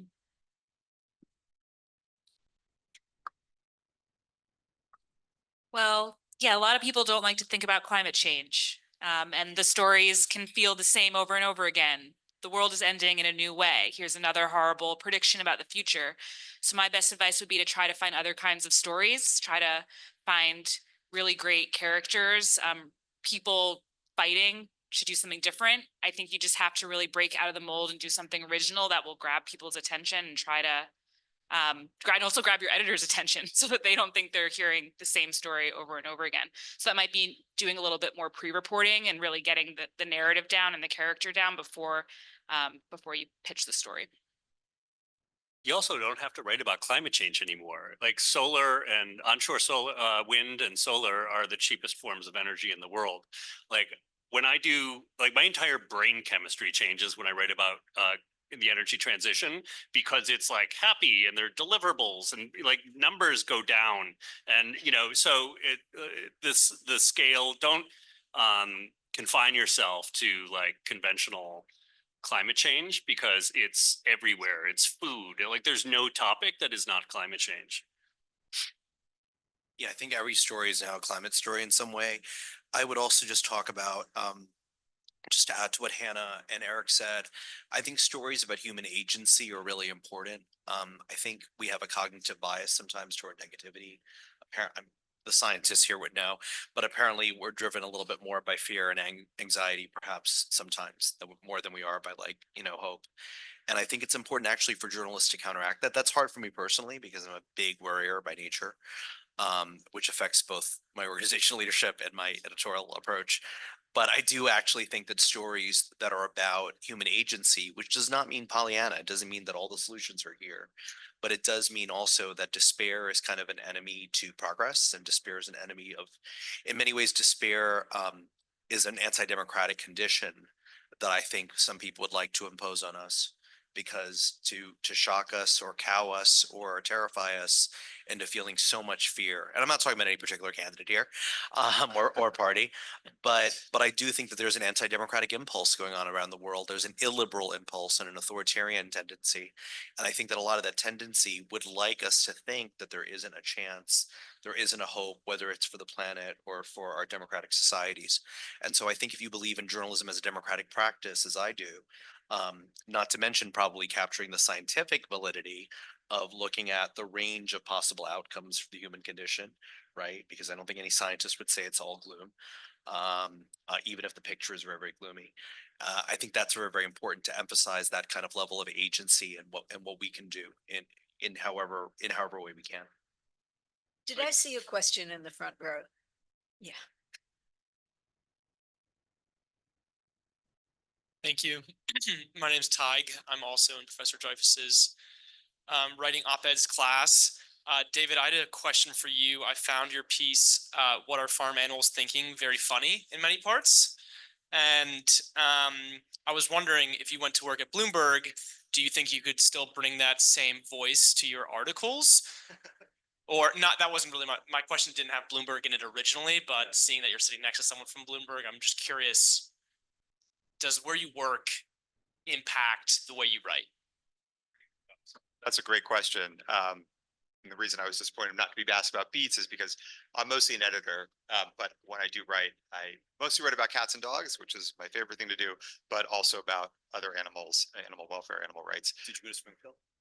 Springfield. Did you go to Springfield? No, no.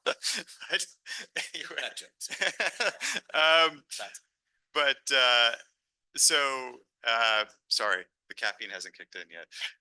Yeah, I mean, like, it's funny because when I came to science, I think there's the sort of impression at science that we're very stodgy and don't have a lot of personality in our stories, at least didn't. And there are writers on staff like myself that have tried to get more humor and more personality in the stories. And I think we have plenty of writers there that do that. I can't speak to sort of how that would fly or not fly at other publications. I will say that was also, this is a story I wrote, a feature story I wrote last year about trying to figure out, are farm animals smart, and like, what are they thinking, and what kind of emotions are they experiencing? And just trying to sort of, completely lost my train of thought there, but sorry, your question was just sort of about, getting personality into stories. I mean, I think that, I think it really sort of depends where you are. What I was going to say is, like, that's one of the only things I've written that was in first person, which has been a big hill to climb at science. For whatever reason, the top editors do not love us writing in first person. So I was very proud to be able to do that. But I'd be sort of curious how that works out other publications too. Back there, I see a colleague. Do we get a microphone? Thank you. Fascinating. My name is Ajit, and I'm not a journalist, maybe a real fan of one, a supporter of one. I'm an oceanographer, I'm a Lamont research professor here at Columbia University. And to put the question in shorthand, my concerns about clickbait. Now, most of you seem to be working at institutions where clicks may or may not matter. But my concern is some of the projects I've been involved in that got reported in the news end up being stories about the toxic algal bloom creeping towards the Arctic, because I'm studying emergent toxic algae in the Arctic because of climate change, or the giant blob of 5,000-mile sargassum coming to eat Florida because we've been studying that. I'm just curious to know how you decide the stories you want to report, because clearly you want people to read your stories, but at the same time, how you don't sort of go down that particular path.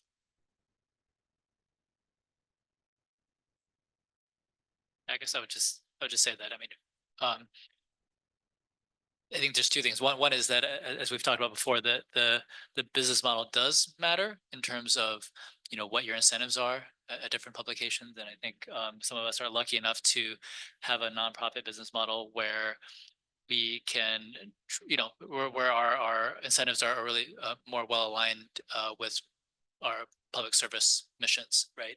And so I think when that is the case, and when you're not, sort of being paid, based on page views or anything like that, or incentivized that way, hopefully what you're doing is you're thinking about, how can you be most honest with your audience? How do you, what do people need to know that best serves them?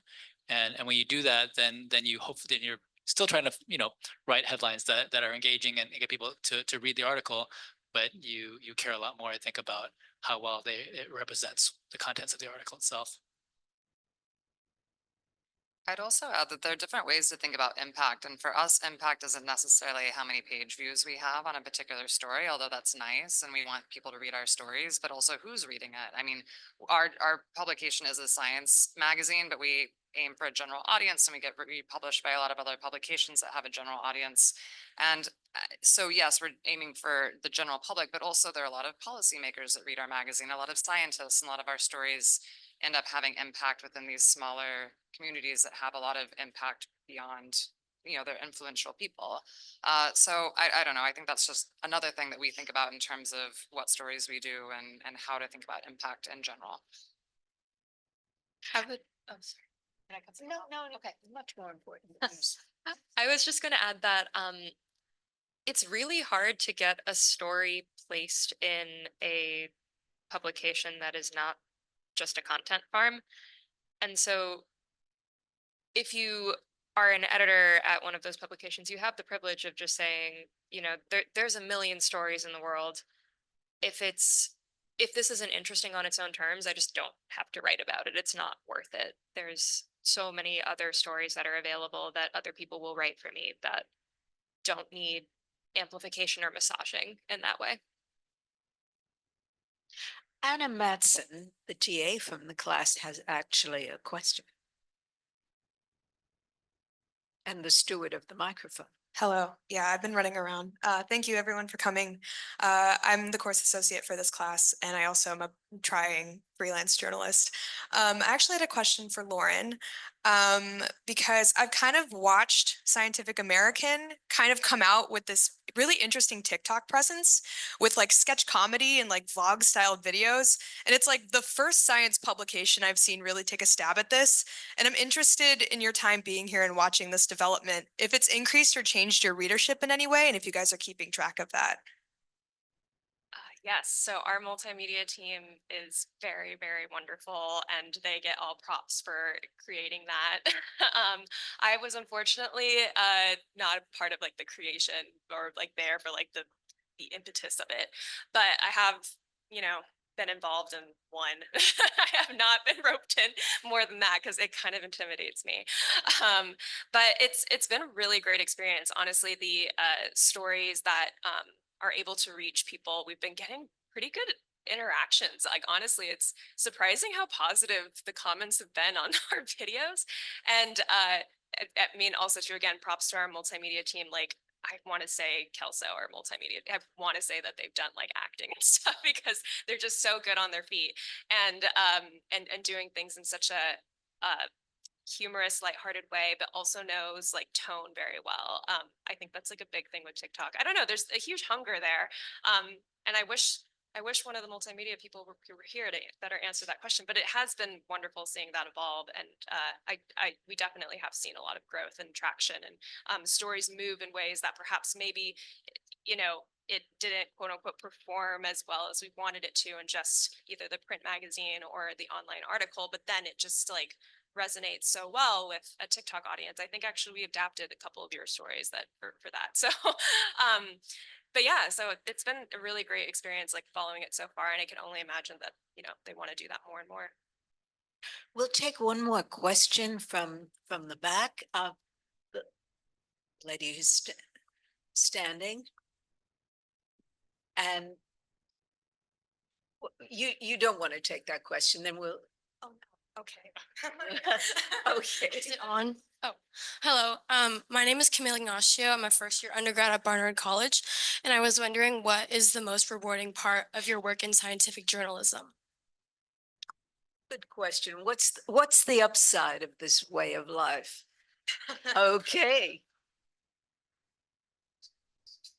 I would say it's when, when a reader, says how it's, changed their lives in some way that, has been impactful, whether it's, in our case, I've had everything from, a high school girl talk about the impact of seeing our interview series, where we, feature a lot of scientists, but, where more than half of the scientists we've interviewed have been women, and how much it's inspired her as a budding scientist, or grad students who have said that they decided, their career path in science based on what they've read in quantum magazines, just anything where, or even, somebody who's a retired astronomer in Hawaii who wanted to donate money to our magazine, even though, we don't need it because we have a healthy source of funding, but just, that kind of impact where you feel like, people's lives have been affected. I think that's what all journalists really want, right?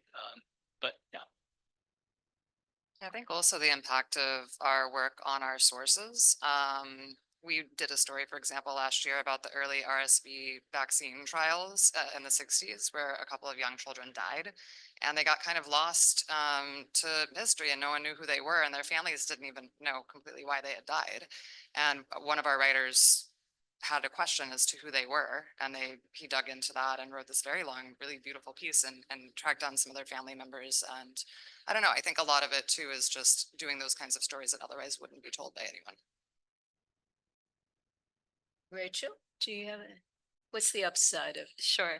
I would agree with everything that you both just said. I would add also that it's really satisfying to, as an editor, help somebody create something that's new in the world and help them sort of create the strongest version possible of their ideas and learn how to articulate their strongest arguments so that they can try to affect change. Bernard. Yeah, I agree with everything that's been said, and just the privilege of going out and encouraging your writers to go out and find the truth every day.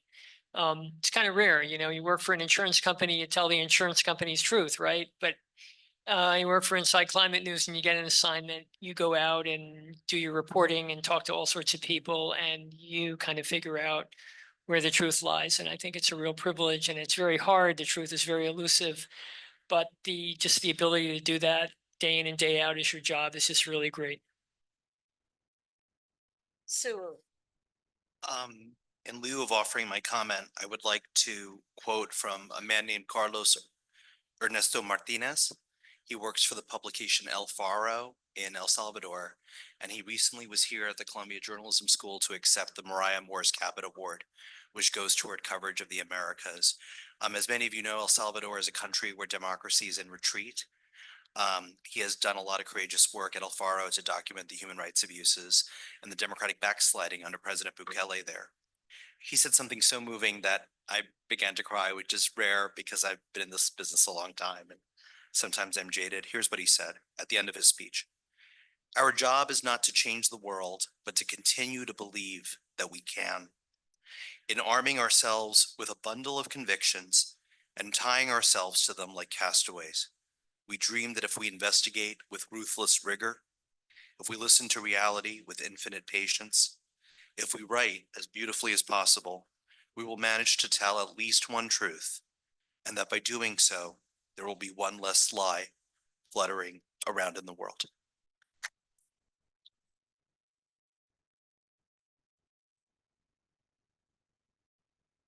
David.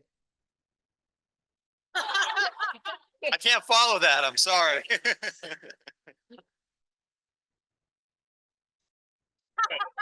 Was there a question? Should we just stop here? I'm sorry, but are you asking me a question? I'm asking you, what do you find the upside of this web? Oh, I'm sorry. I was just so blown away by the show. What is the upside? I mean, I'll echo what's been said before. I was very lucky last year that I wrote 2 features, not just about farm animals, but something that was probably, I think, the most important thing that I've written since I've been at Science, which was a story about compassion fatigue. And this is a well-known phenomenon among medical professionals, veterinary professionals, about just being surrounded by death and suffering all day, and how do you sort of stay sane, and how do you continue doing good work and not sort of become a robot and not become desensitized to the sadness around you and to the death around you.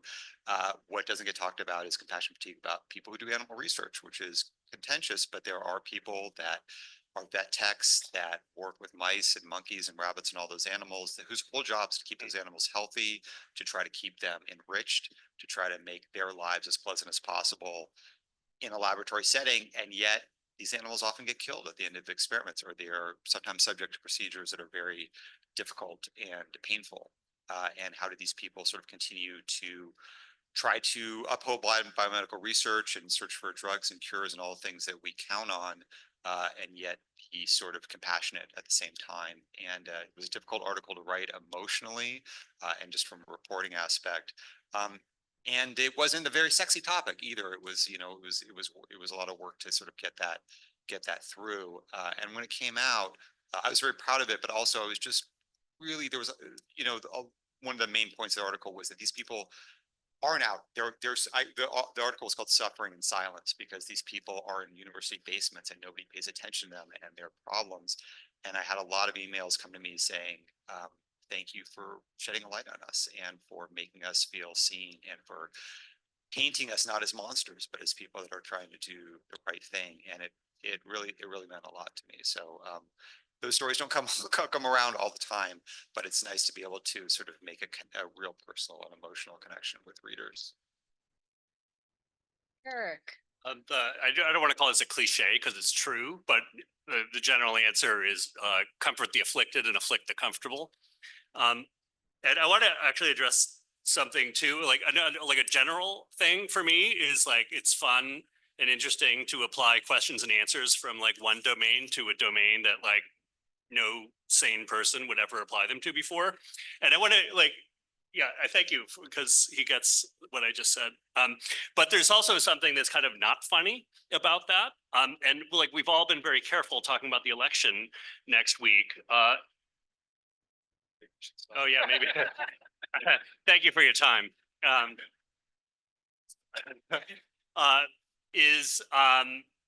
And like, we're all reticent to say, well, you know, no, because like the rule of like 20th century American journalism is like, there's two parties and you come at it and treat them both with,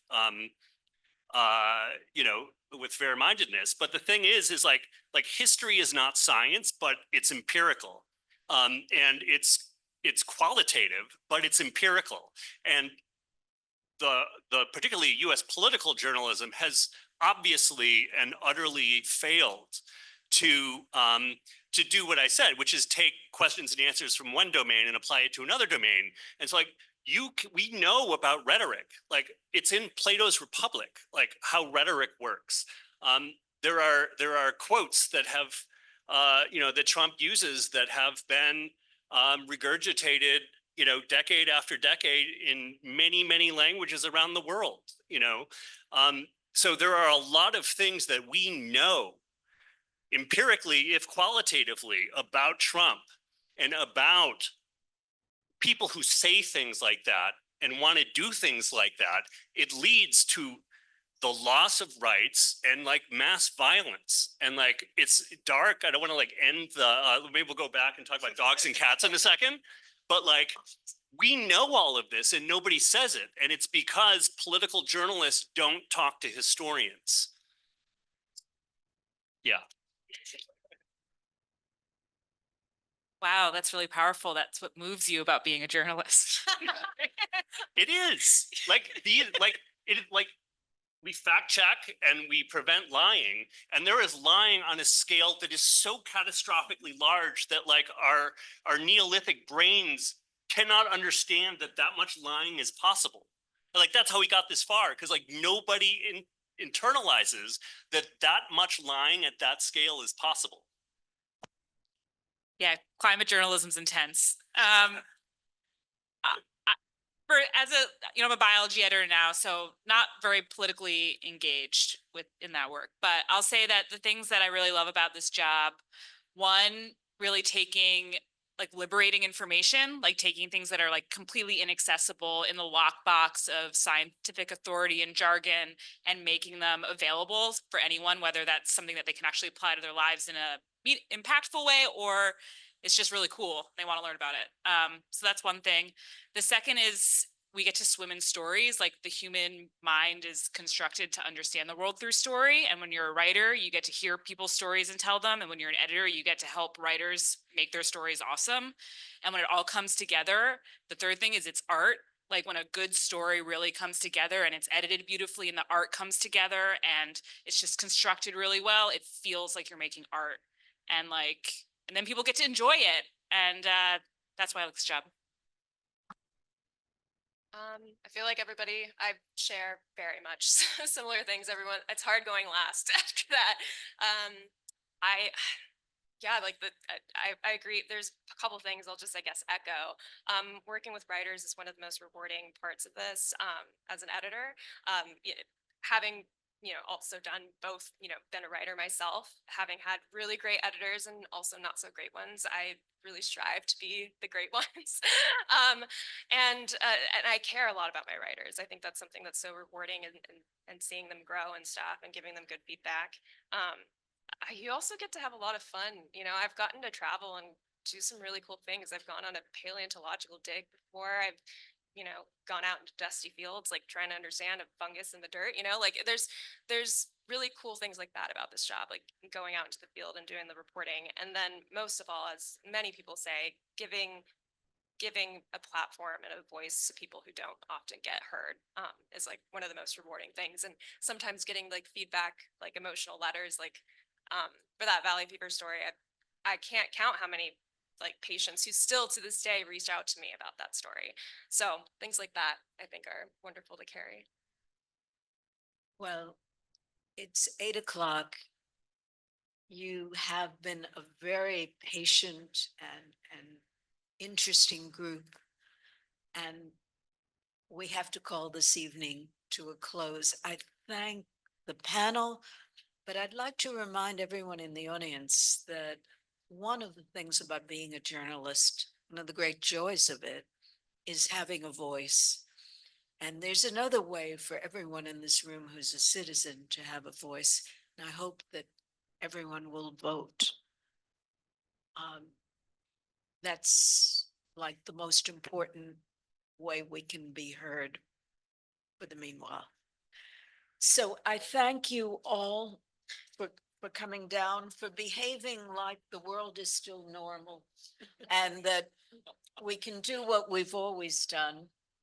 I wanted to ask a question of how journalism might change depending on who's elected next Tuesday. But I think we have to contemplate that all separately. I really thank all of you for coming and being open to the students. We're going to chat a little bit afterwards. Members of the class, we're going to supper with our speakers. I really thank you all for your good questions. Thank you, Anna Matson, for your help. Thank you, Marika, for your help, and Maria Gray, who couldn't be with us tonight. It's been great to meet all of you, and I hope to meet you again at SPS functions. Thank you, Claudia, for your incredible moderation. Thank you.